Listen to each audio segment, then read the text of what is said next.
Hello and welcome to Conservative to America. I am your host, Cole Holcomb.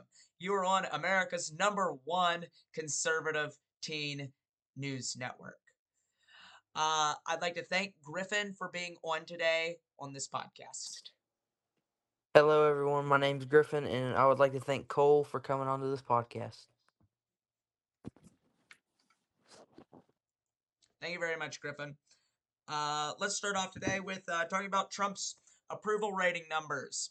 They are through the roof for what a Trump approval rating is, not through the roof for what majority of president's approval rating is. I'd like to remind you, Joe Biden's approval rating, I believe the last time I looked at it was like 36. Donald Trump as president-elect, his approval rating rests at 54%. The majority of America supports him. He got about 50.5% of the vote. So that means 3.5% of people who did not vote for Donald Trump approve of his administration. And approve of, well, not his administration, because of course it hasn't gone into effect yet, but approve of him right now. So I'd like to hear, Griffin, your remarks on that. I think he definitely gets more approval than Biden because we were a lot better under him than we were Biden. Biden caused wars, increased prices, and so people aren't going to approve him because if he does bad stuff like that, why would they? But Trump did good stuff, and let's hope he would do it again. Yeah. I'd like to ask you a question as we have you on. What is your opinion on what Trump should do on his first day in office?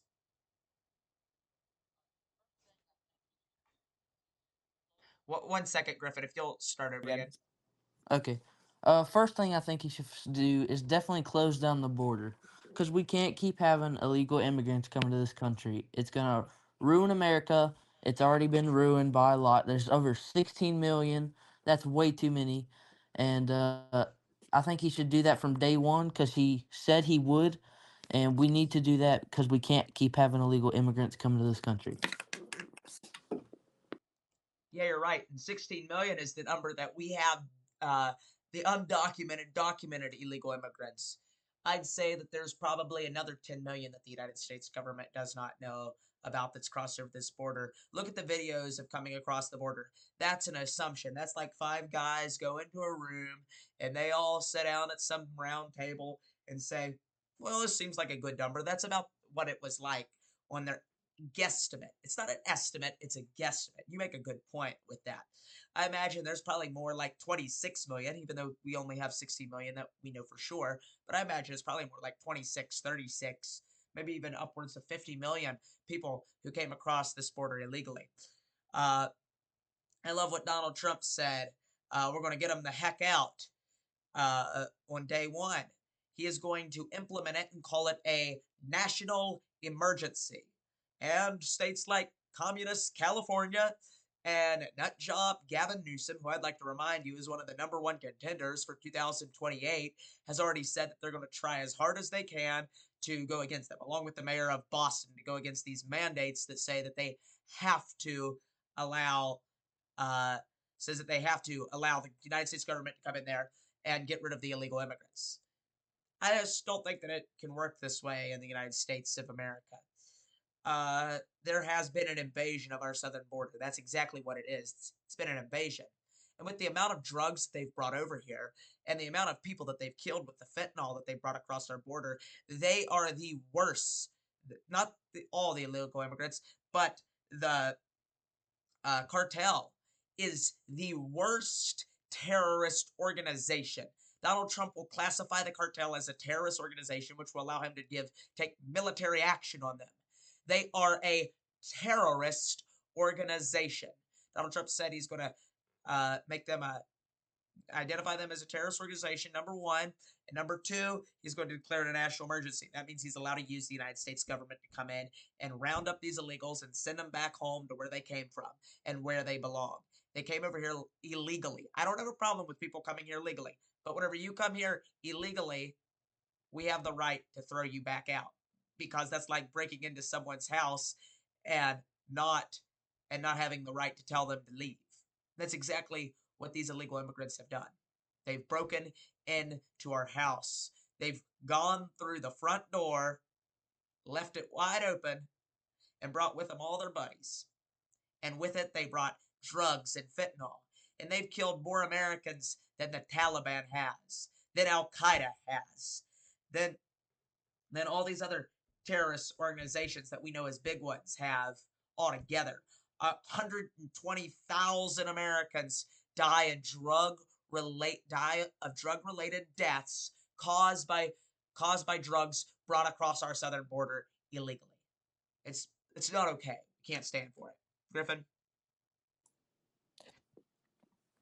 Yeah, I totally agree with Cole, and I actually just looked it up, and um it says there's about 20 million Okay. illegal immigrants, and like Cole said, I think there's definitely going to be more. Like there's going to be up to 35 million, in my opinion, Yeah. because a lot come in at a time, and they all bring bad stuff with them. They're all illegal, and like Cole said, if they come here legally, I'm okay with it. But if they come here illegally in our country, especially with Trump, they're gonna get banned quick because he he has a heart for our American people. He cares about them, and he doesn't want to keep having people die from drugs and fentanyl. Yeah, you're totally right. Uh, with all that being said, um, there was a story that just popped up in Fox News today, while we were sitting here. I'll bring that up uh, here in a bit. But other than that, one of those other questions that I had for you, Griffin. Uh, as we know, Donald Trump is making all these big appointments to offices like RFK and Health and Tulsi Gabbard and Dr. Oz and Elon Musk and Vivek Ramaswamy. All these names that would have never been in a presidential administration before, but are in one now. I have a question for you. He appointed Matt Gaetz, Representative Matt Gaetz, as we know, Getz or Gates, however you pronounce it, as we know, who has allegations of being involved in pedophilia cases with teenage girls across the border in Georgia, the state of Georgia. I would not like to run someone's name through the mud, so there it has yet to be confirmed. All the cases have been dropped with because of faulty evidence, but it still continues. More and more allegations continue to come out. What's your opinion on this pick? Do you think Donald Trump should have picked someone better with less skeletons in their closet than Matt gets? And on top of that, uh, do you think he will make it through Senate confirmation? As we know, there are about 6 or 7 who say they're not sure if they can vote for him for Senate confirmation, and you at least have to get 4 of those guys to. You have to get a big majority of those people. You have to get at least 4 and have JD Vance's tie-breaking vote in order to get him passed through the Senate. But with all that being said, do you think that Matt Getz is a good pick, or should Donald Trump have picked someone different?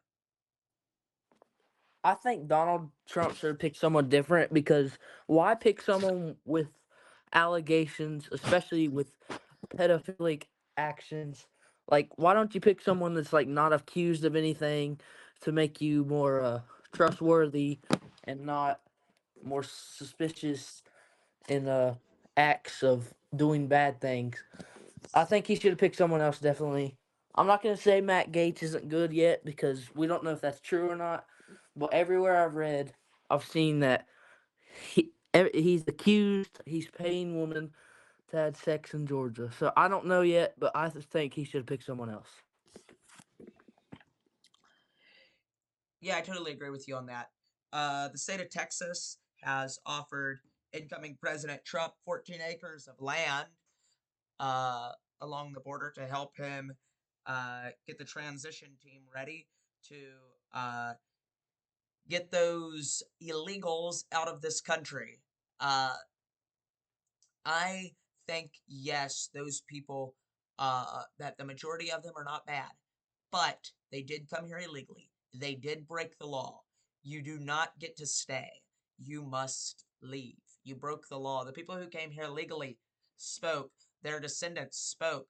the majority of Hispanic men who can vote in this country, all legal, of course, because you cannot be illegal and vote in this country, but the majority of Hispanic men in this country voted for Donald Trump.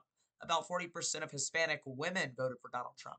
In total, about Donald Trump won about 46% of the Latino vote. He got huge numbers with African Americans and African American men, especially. Not big numbers. I mean, yeah, Kamala Harris still wiped them out, but Donald Trump did win by he didn't win them, but he gained by a respectable margin, up 12 points since whenever he ran against Hillary uh, 8 years ago. But the graphic, as I continue to talk about it, continues to change. I've always talked about that. The GOP demographic, it used to be these white college educated voters. Now the GOP demographic is your used to be is now your blue collar white workers, your blue collar Hispanic workers, your blue collar African Americans, all these different minorities, and they're all mixing together because they all realize for the common good that we're not the party of discrimination, that we're the party that we always have been, the party that wants to make sure that a good day's work gets a good day's pay, and that the government is not reaching their hand down your back trying to take everything away from you and trying to tax the heck out of you. And frankly, another reason why Republicans won in this election was because it was parents saying we're doing this for the children in this nation who are being who are being uh, who have been turned into politicized. They've been politicized. You don't think of that, but they have been. The children in this nation have been politicized. They are now a scheme by the Democratic Party to make sure they know that if they can get America's children, then they'll win elections for 100 years and on and on and on, and they'll have full control for the rest of the time in this country. But America's parents said, no, enough is enough. You're fired. But with all this being said, I'd like to get back onto some more questions for Griffin. Uh, as we know, with Ukraine, big things happening there, missiles being launched, and then the war in Israel, which, as we know on this channel, I am totally for the war in Israel. Uh, Griffin, I know that you might have different opinions on me than this. I don't know, but I would like you to give uh, what the foreign policy, in your opinion, not my opinion, in your opinion, should be under the new Trump administration for the Israel and Ukraine wars. Should it be peace through strength? Should it be just telling them enough is enough? Stop it. Should we encourage them? Should we not encourage them? What should it be? Griffin, give me your opinion. I think it should be stop it because I've actually seen videos of Trump saying when he gets in office, he's gonna stop the war in Ukraine day one because he doesn't want people to die. He's sick of all the talking about it, and I think it should stop too because why should people die? We're just fighting for land. Like, come on, grow up. We're not 2 years old. We're fighting over land. Why are we fighting over land? And Trump said he was going to end it day one, and I believe him. So I think it should be stopped. It mainly, and the war in Israel. I think Trump's going to help Israel out and I think Trump's actually gonna remove Ukraine from our allies because he doesn't even seem to like them that much. But I think he's going to keep Israel because Israel will help us if we get into a war. And I think Trump's going to end the Israel war like really soon as he gets into office because Trump's not afraid to take soldiers over there and just end the war. So that's my opinion on it. What's your opinion, Cole? I want to hear yours. Uh, well, uh, well, with Israel, of course, I'm totally pro-Israel. I think that Donald Trump should totally encourage them, do whatever it takes. Uh, I think that for Ukraine, I believe that Ronald Reagan was on here. Anybody who's watching this video right now, write it in the comments if you disagree with me on this. But as a fond lover, as a very fond of Ronald Reagan and a fond believer in making sure that uh, are making sure that our enemies know what our money can do, imagine what we can do. And I believe that if we win a war in Ukraine, that if, well, not we, but if Ukraine wins the war against Russia, then it sends a message to Russia, don't mess with the United States. I think that if we even just help out Ukraine a little bit, I think it sends a message to Russia and the rest of the world, don't mess with the United States. I think it puts a little bit of scaredness. It keeps them from invading Taiwan. But the moment that you start giving up countries and you start giving up land, they see where we'll give, they see where we'll give, and then eventually they'll come for us. They'll come for NATO. They'll come after us. If you think that it stops Ukraine, it doesn't. I know this is a divisive subject in the Republican Party. But my opinion on this is that I am a pro Ukraine. I don't think that, I think that yes, the way that the Biden administration is not right. We need to stop our border crisis. We need to get gas cheap again, make diesel cheaper than gas like it used to be. We need to drop the prices of groceries in America. We need to stop inflation as we know it. Not stop inflation because clearly you can't, but stop inflation as we know it. Drop the percentage margin down by 5-7% from where it was, from where it has been in the Biden administration. And then we go for Ukraine and Israel. But we'll be inheriting this war in the new Trump administration. So with Ukraine and Israel, Israel I think should have America's utmost support.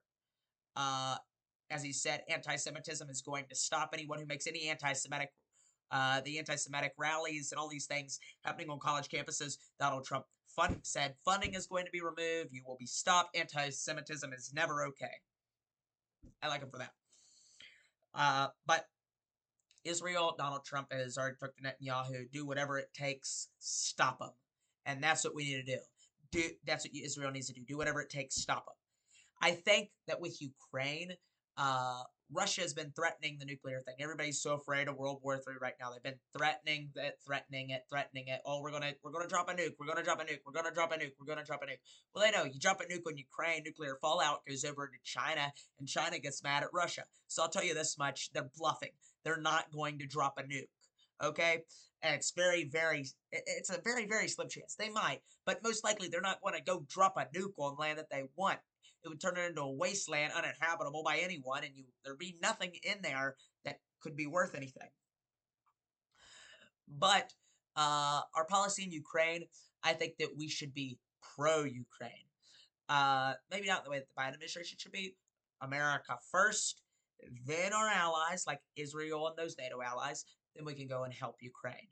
But we need to get rid of the bad government spending that we have, like I was talking about earlier today, the rats on the treadmills and the dinosaurs singing and Monkey Island. We need to cut all that out of the budget. But other than that, uh, we need to just uh, somewhat in a way help out these other nations. So it sends a message to China's proxies and Russia's proxy and Russia and China. Don't mess with the United States. That's my opinion on it. I understand that we don't agree on it. Griffin? Yeah, I basically agree with everything you said. Uh, I'm pro Israel too because Hamas started this war, so Israel's going to end it, and I think we need to help Israel because it will send a message that no one should mess with the United States. We have a lot of money. We can use it for military, new weapons, new machines. And if we help Ukraine, I'm okay with that too because it sends a message to Russia to not mess with us. So yeah, I'm okay with everything you said. I'm basically with you. Back to you. Thanks. Thanks. As we are talking about Matt Gaetz, a new thing just came out in Fox News just a minute ago. Donald Trump was asked, "Are you reconsidering your choice for Matt Gaetz?" He said, "No." One short answer remark: "No, I'm not going to reconsider." Go about it. He's the president. He'll be the president. He gets to choose. But I think it's a bad idea, and I think it could put a lot of baggage on Republicans, and it could be a burden in the primary season if it ends up that we lose our attorney general because it ends up that he was a pedophile and a pervert. Now, I'm not going to spend forever talking about that because I know that that is an area of disagreement, not for me and Griffin, but for many Republicans. So, uh, Griffin, um, do you have any other questions that you might have about anything that's going on in politics right now? That's another question I have for you. Hold on. Hold on. If you'll She'll start start over. over. Thanks. Thanks. Do you think Trump should keep Ukraine as an ally or no?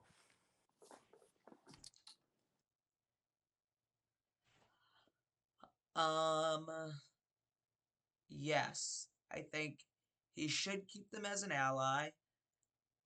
However, I do not think that we should invite them to be in NATO. You have another question? I totally agree with that because I don't really think Ukraine would help us out if we get in a war, mainly because they're caught up in a war right now. So I understand if they don't, but yeah, I totally agree with that. Um, who do you think for Democrat Party is going to run in 2028? Do you think it's going to be Kamala Harris, the Pennsylvania governor? Who do you think it's going to be? Um, well, that's a good question. Um, I think that Gavin Newsom, Gretchen Whitmer, those are good picks. Uh, but I think that Josh Shapiro, they'd be smart to go with Josh Shapiro if he's still popular in 4 years. He's popular right now. Kamala Harris should have picked him. I still don't think that she would have won. I think our numbers would have looked a little bit better, but people's um, people's minds have been decided. I think for the last year and a half since inflation rates were at 9.5%. But I think Tim Walz is dead. Kamala Harris is never going to return to politics. Tim Walz might, if a U.S. Senate seat opens, he might go to the U.S. Senate. He's not going to run for president, though. Doesn't have a shot. However, though, you never know. He might run in 2028 as the football loving coach dad. You know something? I would not mind it if it was Tim Walz versus J.D. Vance in 2028. But that's a whole other discussion on GOP nominee. But for the Democratic nominee, I think there's going to be a lot of people in the running. Michelle Obama. I don't think she's qualified for the job. I think Democrats don't even think she's qualified for the job. But I think they think she's their best shot. Uh, the governor of Kentucky, Andy Beshear, he'd be a good candidate to run. The question is, will he still be relevant then? Of course, he could announce that he was running in the last few months of his uh, term as governor and run because his term will expire the year prior to the election. Well, actually, election year because it will expire January of 2028. His election will be the election for the new governor of Kentucky will be in January 2027. But looking at all that, I think there will be a Republican that will um, take over for Andy Beshear, but I think he'll lead with good approval ratings like he has right now. So I think Andy Beshear, Josh Shapiro, Gretchen Whitmer from Michigan. I don't think Gretchen Whitmer has a shot at winning the presidency, but I think she has a good shot at maybe uh, running for president. She'll probably run for president. But Gretchen Whitmer, Josh Shapiro, um, Michelle Obama, and Andy Beshear. And then there's always that one rising star that makes a name for themselves between now and the next 4 years. We don't know who that is. Maybe somebody who gets elected in the midterms, like now Josh Shapiro. Nobody would have ever thought of him until he got elected in the midterms as governor of Pennsylvania.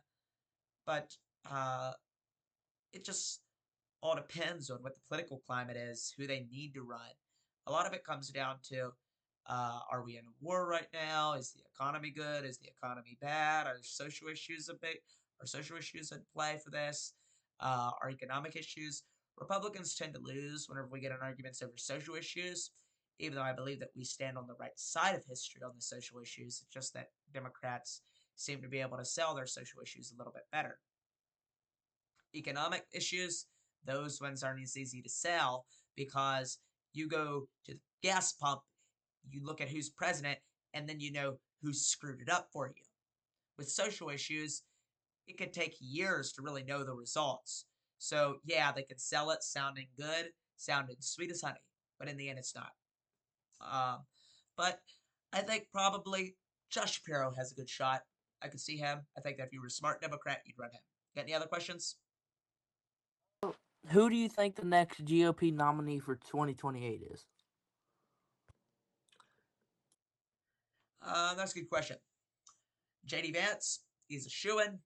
Uh, he is probably the most likely to run.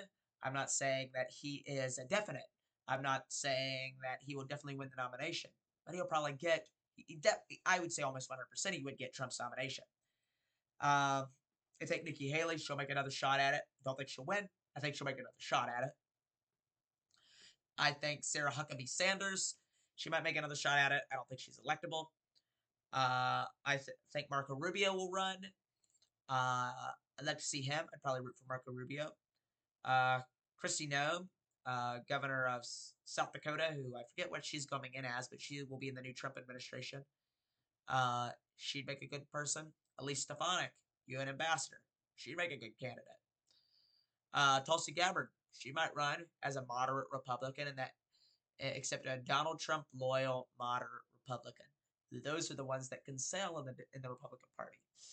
She's more moderate than Nikki Haley, but her politics would be able to sell because she is working for Donald Trump and she's a Donald Trump loyalist. And then there will be, again, that rising star. I'd like to see Josh Hawley. Josh Hawley, he would make a good candidate. I think it's more likely that you would be running for vice president for 2028. And JD Vance is vice president. I could see him picking someone like Marco Rubio. Marco Rubio will be the new Secretary of State. I think Marco Rubio would make a tremendous vice president. But after 4 years, I think Marco Rubio is 54 right now. He would be, I mean, really, he'd be 66 by the time that he'd be ready to run for president. Even then, I don't know if he would want to run. Still, that's kind of young for presidents that we've had. Donald Trump, Joe Biden, Ronald Reagan. But 66 to 74, I'm not entirely sure that would be terrible. I'd like to see Marco Rubio get it, though. I think he's probably the most electorable Republican. Tim Scott, he'd make a good vice president. I'm not sure if he's electable as president, short candidate. He talks kind of slow. He's not very, I think he's charismatic, but in a way that only Southern people tend to get because he has that slow Southern accent, as he says. Do you have any other questions? What do you think about Trump picking Dr. Oz to run Medicare and Medicaid agency?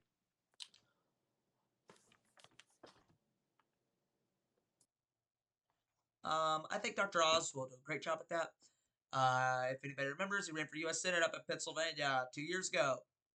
In the primary, he ran against Dave McCormick. Dave McCormick just went to the U.S. Senate.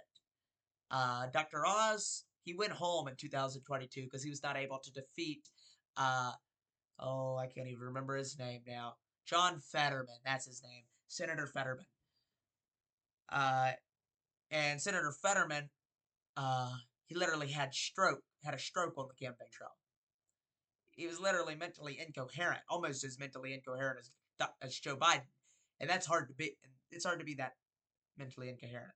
He's better now. Out of all the Democrats in the Senate, I think that if I had to pick one Democrat in the Senate that I actually somewhat liked, it'd be John Fetterman. John Fetterman tends to at least talk a little bit more conservatively. He tends to at least act like he can talk to the other side of the aisle. He might be a liberal at heart, but he can still act like he talks to the other side of the aisle. Now it comes down to, okay, what are Republicans and Democrats? Because now it's beginning to get so divisive. There's nobody who goes over across the aisle. So you start looking at, okay, who talks like they might be able to go across the aisle. But with that being said, I think Dr. Oz was a good pick. I think he'll make a good pick for that. Dr. Oz, he might end up being one of those guys who end up serving that position for years. He still has yet to announce a Dr. Ben Carson in any role. Dr. Ben Carson would have made a good over that, but he didn't yet. I like Dr. Ben Carson a whole lot. I hope he has some role in the Trump administration, but to my knowledge, he doesn't have an appoint. He's not. He has yet to be appointed. He might be appointed right now, but I don't know. You have any other questions? One last question. Okay. What do you think about the FEMA and after the hurricane and all the Democrat stuff? Do you think it was FEMA's fault for only giving $750 to the residents that got flooded by the hurricane? Do you think it was FEMA's fault, or do you think it was the Democrats' fault because they gave a lot of money to Ukraine? They gave $8 billion to Ukraine. Whose fault do you think it is, FEMA's or Democrats? Great question. I think that you could give it somewhat to FEMA, and you could also give it to Democrats. Think about this: we go around and we'll give out 10 grand a pop out in Ukraine, but one of our own people get hurt. We can only get out $750, and actually, that's not per person as you would think. I believe I read. I believe somebody said it was per household, um, and in that household, you had to make underneath like 40 grand a year. I mean, literally, there were there were a whole bunch of requirements in order to get that. So anybody who exceeded that, you could not get a $750 check from the government that helped you get done with that.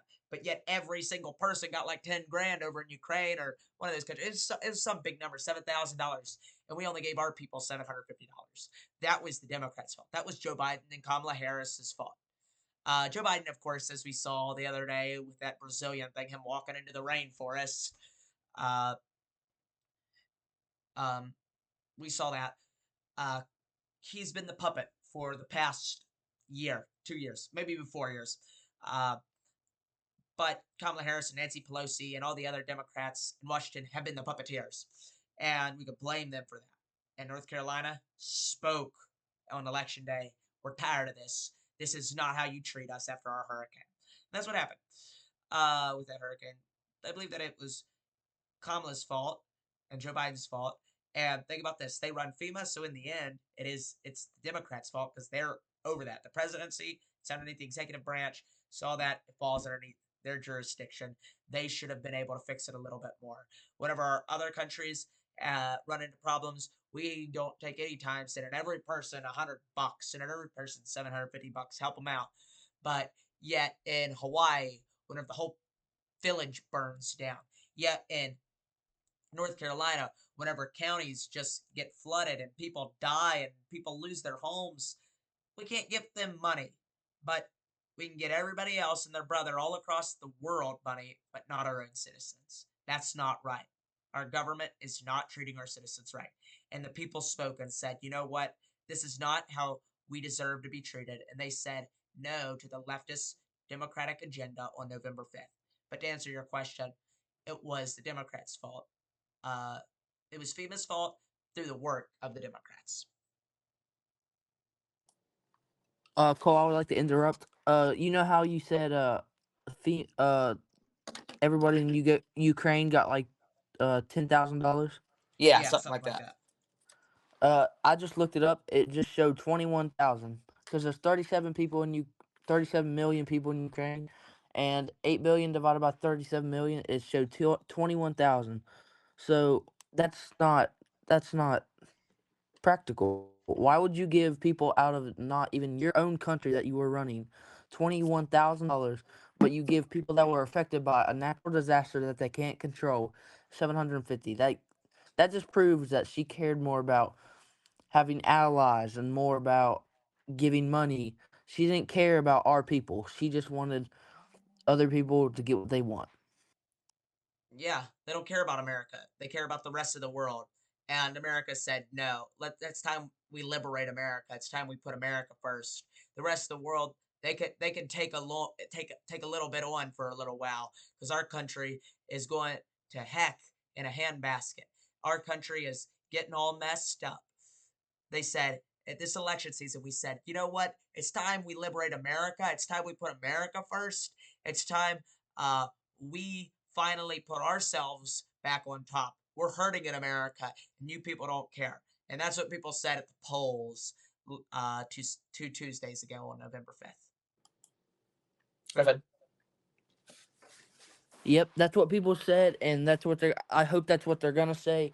I hope America's starting to realize that the Democrat Party doesn't care about any of the people. They just care about trying to be popular, helping other people, but in my opinion, I think Trump actually cares.